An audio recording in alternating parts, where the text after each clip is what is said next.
नमस्कार प्रिय भक्तगणों, आज की इस महत्वपूर्ण वीडियो में मैं आप सभी से बात करने वाला हूं मकर संक्रांति पावन पर्व के बारे में। इस वीडियो में बताने जा रहा हूं कि मकर संक्रांति का जो पावन पर्व है भारत में किस दिन पर मनाया जाएगा, क्योंकि हर साल की तरह असमंजस की स्थिति बनी हुई है।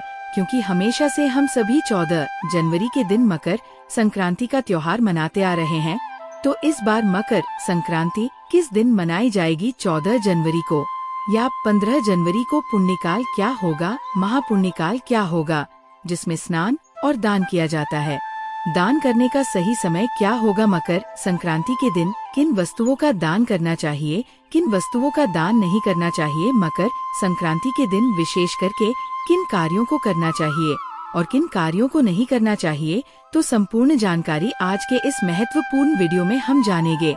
लेकिन उससे पहले आप सभी से अनुरोध है, वीडियो को लाइक करके हिंदू रिलीजियस टिल्स चैनल को सब्सक्राइब अवश्य कर लीजिए और हाँ, पास वाले बेल आइकन का बटन दबाना बिल्कुल भी ना भूलिए। मकर संक्रांति हिंदू का प्रमुख त्योहार माना जाता है। संक्रांति पूरे भारत और नेपाल में किसी न किसी रूप में मनाया जाता है। भगवान सूर्य जब मकर राशि में प्रवेश करते हैं तभी इस पर्व को धूमधाम के साथ मनाया जाता है। ये त्योहार विशेष मकर संक्रांति के दिन से ही सूर्य की उत्तरायण गति प्रारंभ हो जाती है, इसलिए इस पर्व को खई कही उत्तरायणी भी कहते हैं। तमिलनाडु में इसे पोंगल के नाम, जबकि कर्नाटक, केरल तथा आंध्र प्रदेश में इसे केवल संक्रांति ही कहते हैं। भारत देश उत्तरी गोलार्ध में स्थित है। मकर संक्रांति से पहले सूर्य दक्षिणी गोलार्ध में होते हैं, अर्थात भारत से अपेक्षाकृत अधिक दूर होता है। इसी कारण यहाँ पर रातें बड़ी एवं दिन छोटे होते हैं तथा सर्दी का मौसम है। किंतु मकर संक्रांति से सूर्य उत्तरी गोलार्ध की ओर आना शुरू हो जाते हैं। इस दिन से रातें छोटी एवं दिन बड़े होने लगते हैं तथा गर्मी का मौसम भी शुरू हो जाता है। दिन बड़ा होने से प्रकाश अधिक होता है तथा रातें छोटी होने पर अंधकार कम होता है। इस कारण से सूर्य जब मकर राशि में प्रवेश करते हैं तो यहाँ से उत्तरायण गति आरंभ होता है और उत्तरा, जो कि देवताओं का दिन माना गया है और दैत्यों की रात्रि मानी गई है, इस दिन देवता भी उतर करके प्रयाग में स्नान करते हैं, तो यहाँ से उत्तरायण होते हैं, तभी देवताओं का दिन माना जाता है और यही संक्रांति का समय होता है।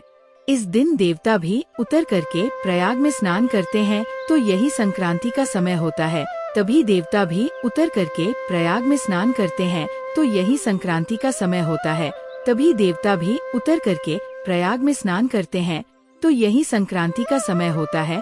महाभारत काल में भीष्म पितामह ने अपनी देह त्यागने के लिए मकर संक्रांति का ही चयन किया था, क्योंकि उससे पहले सूर्य दक्षिणायन थे और जब सूर्य उत्तरायण हुए तभी जाकर के उन्होंने अपने प्राणों को त्यागा।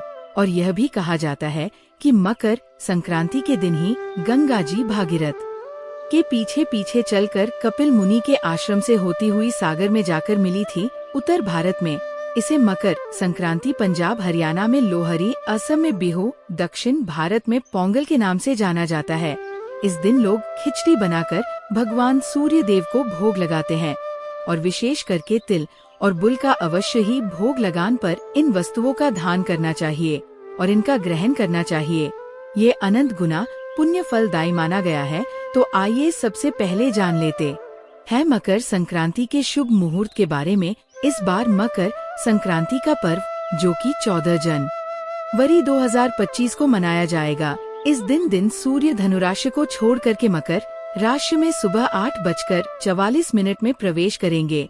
ये सनातन पंचांग के अनुसार है। संक्रांति पुण्यकाल मुहूर्त 14 जनवरी को सुबह 9:30 से शाम 5:46 तक होगा। संक्रांति का महापुण्यकाल समय सुबह 9:03 से सुबह 10:48 तक होगा। इस बार लोहरी का पर्व 13 जनवरी सोमवार के दिन मनाया जाएगा। इस बार मकर संक्रांति 14 जनवरी को माघ मास कृष्ण पक्ष के प्रति पढ़ा तिथि होगी, तो माह के महीने में गंगा स्नान, दान, तीर्थ आदि जगहों पर स्नान करने का विशेष महत्व माना गया है। मकर संक्रांति के दिन सुबह उठकर के नित्य क्रियाओं से निवृत्त होकर के इस दिन विशेष करके खास करके माघ का महीना है, तो माघ के महीने में जो कि गंगा स्नान का और प्रयाग में स्नान का बड़ा ही विशेष महत्व माना गया है। ये अश्वमेध यज्ञों के फलों को समान पुण्य फल प्रदान करने वाली है, तो माघ स्नान का वैसे ही बड़ा विशेष महत्व है। तो खास करके मकर संक्रांति के दिन यानी कि 15 जनवरी के श्रय को गंगा स्नान करना चाहिए, तीर्थों में स्नान करना चाहिए। अगर वहाँ पर मना जा पाए तो अपने घर के नहाने के पानी में ही थोड़ा सा गंगा जल मिलाकर के स्नान करें, शुद्ध वस्त्र धारण करके। और सबसे पहले तो भगवान सूर्य देव को अर्घ्य प्रदान करना चाहिए। भगवान सूर्य देव जो कि आरोग्यता को प्रदान करने वाले हैं, आग की पीड़ाओं को छोड़ करके भगवान सूर्य देव सभी प्रकार के रोगों को नष्ट करने वाले हैं। तो भगवान सूर्य देव को इस दिन जल में लाल चंदन और लाल पुष्प डाल करके खासकर भगवान सूर्य देव को अवश्य ही अर्घ्य सभी को ही प्रदान करना चाहिए। ये अनंत गुना पुण्य फलदायी होगा। और जब भगवान सूर्य देव को अर्घ्य प्रदान करते हैं तो अर्घ्य किसी ऐसे स्थान में देना चाहिए जहाँ पर से अर्घ्य के जलों का छींट आपके पैरों के ऊपर बिल्कुल भी नहीं पड़नी चाहिए। तो इस बात का धसक्य में ऊपर भगवान सूर्य देव को अर्घ्य देते समय मंत्रों का उच्चारण करें। श्रीदेवाक्राय नमः आदि मंत्रों का उच्चारण करते हुए आप भगवान सूर्यदेव को अर्घ्य प्रदान करें तो बड़ा ही पुण्य फलदायी होगा। अर्घ्य और देने के बाद भगवान सूर्यदेव का और भगवान दुसूदन का पूजन विशेषकर इस दिन पंचोपचार या खोट्स उपचार पूजन विधि के द्वारा भगवान सूर्यदेव का पूजन करना चाहिए और भगवान मधुसूदन का पूजन करना चाहिए। बहुत से जगहों पर यह भी कहा जाता है कि रविवार के दिन तिलों का दान नहीं करना, सच रविवार के दिन तेल आदि का प्रयोग नहीं करना कहती है। ये खास करके जो तिलों का खाने में ये उनके लिए वर्जित होता है, जो कि प्रत्येक दिन तिल से तर्पण करते हैं, ये उनके लिए ही केवल निषेध होता है। और जो प्रत्येक दिन तिलों से तर्पण नहीं करते हैं उनके लिए कोई निषेध नहीं है। और इस दिन जो कि तिल और भुट से बने हुए लड्डू का भगवान को भोग लगाया जाता है, भगवान को चढ़ाया जाता है। और तिल जो कि भगवान विष्णु के पसीने से उत्पन्न हुआ है। 3 प्रकार के तिल बतलाए गए हैं, जो कि सफेद तिल, काले तिल और एक भूरे रंग का तिल। 3 प्रकार के तिल हैं, जो कि भगवान विष्णु के ही शरीर से उत्पन्न हैं। भगवान विष्णु के पसीने से तिल की उत्पत्ति मानी गई है।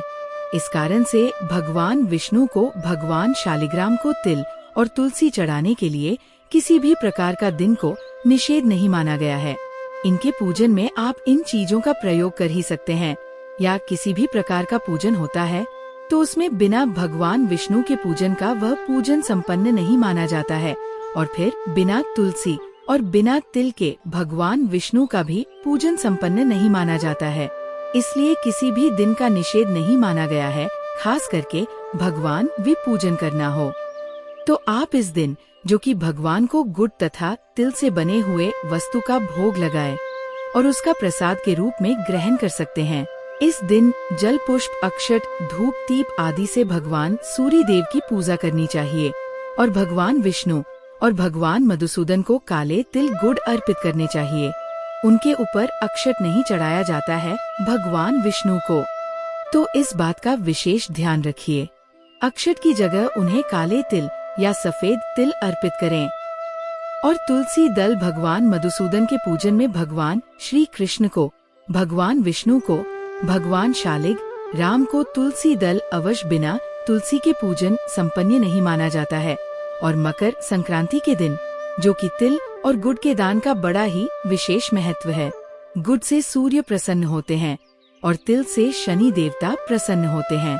अगर आप मकर संक्रांति के दिन गुड़ का दान करते हैं, इससे भगवान सूर्य देव प्रसन्न होते हैं और इससे पदोन्नति की प्राप्ति होती है, उच्च पद की प्राप्ति होती है, मान सम्मान की प्राप्ति होती है, राजकीय प्रतिष्ठा की प्राप्ति होती है। वहीं पर अगर आप तिलों का दान करते हैं तो तिल से शनि देवता प्रसन्न होते हैं। अन्न, इससे शत्रु पीड़ा समाप्त हो जाती है, घर की दरिद्रता दूर होती है तथा घर में सुख और समृद्धि का आगमन होता है। और जो खास करके जो रोग पीड़ा से परेशान हो उन्हें अवश्य ही मकर संक्रांति के दिन तिल और गुड़ का अवश्य ही उनके हाथों से दान करवाना चाहिए। मकर संक्रांति के दिन अन्न, वस्त्र, गोदान, खिचड़ी का दान बड़ा ही पुण्य फलदायी माना गया है। इस दिन खास करके आप काली गाय को गुड़ अवश्य ही खिलाना चाहिए। इससे अनंत गुना पुण्य फलों की प्राप्ति होती है और घर की दरिद्रता दूर होती है।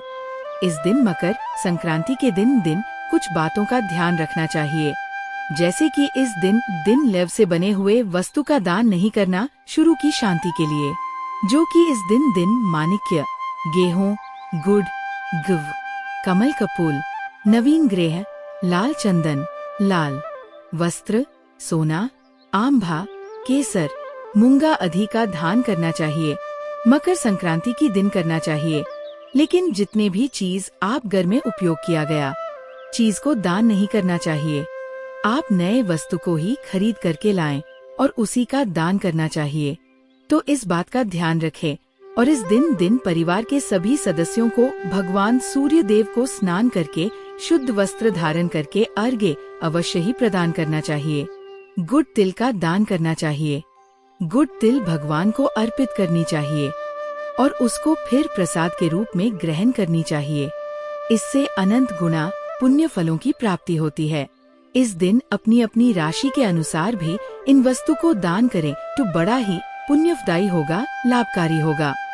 जैसे कि मेष राशि वाले इस दिन गुड़ और मूंगफली के दाने एवं तिल का दान तो बड़ा ही पुण्य फलदायी होगा और लाभकारी होगा।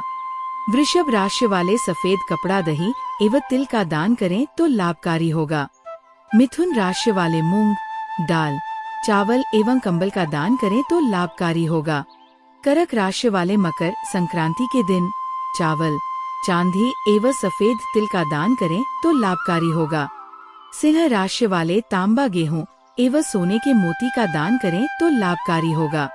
तुला राशि वाले सफेद, शक्कर एवं कंबल आदि का दान करें तो लाभकारी होगा। वृश्चिक राशि वाले मूंगा, लाल कपड़ा एवं तिल का दान करें तो लाभकारी होगा।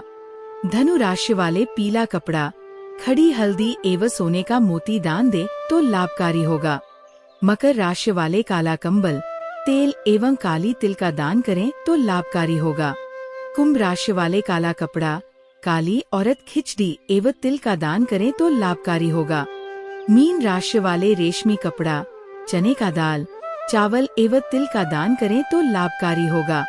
तो आप नए चीजों का ही दान करें और इस दिन जहाँ तक हो सके गरीबों को भोजन कराएं, ब्राह्मणों को भोजन कराएं, ब्राह्मणों को दान और दक्षिणा दीजिए।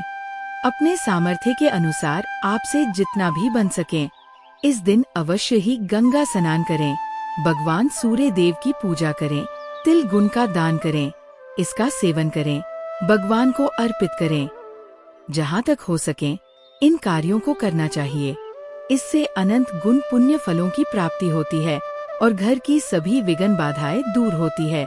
भगवान सूर्य देव की कृपा से सुख समृद्धि की प्राप्ति होती है और शनि देव की कृपा से। तो आशा करता हूँ कि आपको ये वीडियो अवश्य पसंद आई होगी। पसंद आई हो तो लाइक अवश्य कर दीजिए। जय श्री राम, हर हर महादेव।